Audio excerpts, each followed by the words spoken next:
বিসমিল্লাহির রহমানির রহিম ওয়াজাকাল হক ওয়াজাকাল বাতিল ইন্নাল বাতিলা কানা জাহুকা।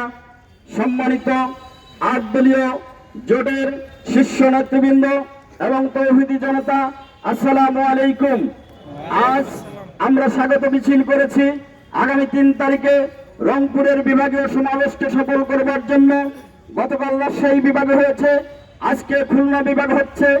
আগামী 3 তারিখে রংপুর বিভাগে আমাদের আট দলীয় জোটের সমাবেশ হবে, মহা সমাবেশ হবে। এই সমাবেশকে বাস্তবায়ন করার জন্য স্বতঃস্ফূর্তভাবে আজকে আমরা স্বাগত মিছিল জানিয়ে দিয়েছি। আমাদের এখানে 5 দফা দাবির ভিত্তিতে এই সমাবেশগুলো হচ্ছে। এই 5 দফার প্রথম দাবি ছিল, প্রথম দাবি হচ্ছে জুলাই সনদকে আইনি ভিত্তি রচনা করতে হবে। জুলাই সনদে যতটুকু অগ্রসর হয়েছে ততটুকুই আমরা সন্তুষ্ট নয়।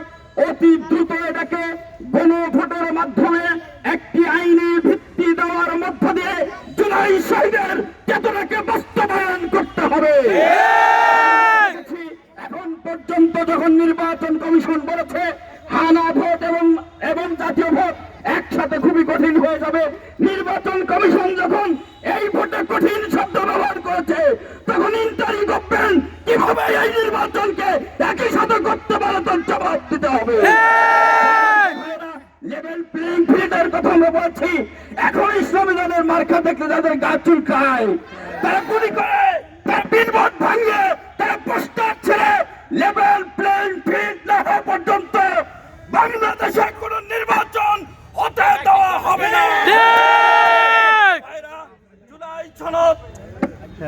জুলাই সনদ আজ বাস্তবায়নের লক্ষ্যে আমাদের যে কর্মসূচি, যে আমরা ফ্যাসিবাদের বিদায় হয়েছে, কিন্তু ফ্যাসিবাদের সাথে উত্তরসূরিদের দল তারা এখনো মাঠে রাজনীতি করার জন্য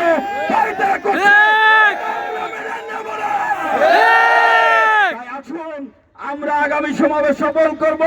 প্রয়োজনে বাংলাদেশের প্রত্যেকটি ঘরে ঘরে আমরা আবার নতুন বিপ্লবের ডাক দিয়ে জুলাইয়ের বাস্তবায়নের মাধ্যমে একটি সুন্দর পরিবেশে বাংলাদেশে নির্বাচন করে আমরা সেটা প্রমাণ করব।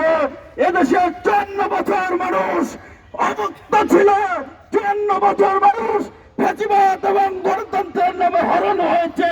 তারা ইসলামের বিজয় চায়। বিজয় করবার জন্য আজকের স্বাগত মিছিল, 8 দলের মিছিল, 8 দলের মহাসমাবেশ সবকিছু প্রমাণ করছে। 3 তারিখের প্রোগ্রামকে সফল করবার জন্য আমরা ঐক্যবদ্ধ ভূমিকা পালন করব, সেই প্রত্যাশা রেখে শেষ করছি। আল্লাহ হাফিজ, আসসালামু আলাইকুম। জিন্দাবাদ আট দলীয় ইসলামী ঐক্য।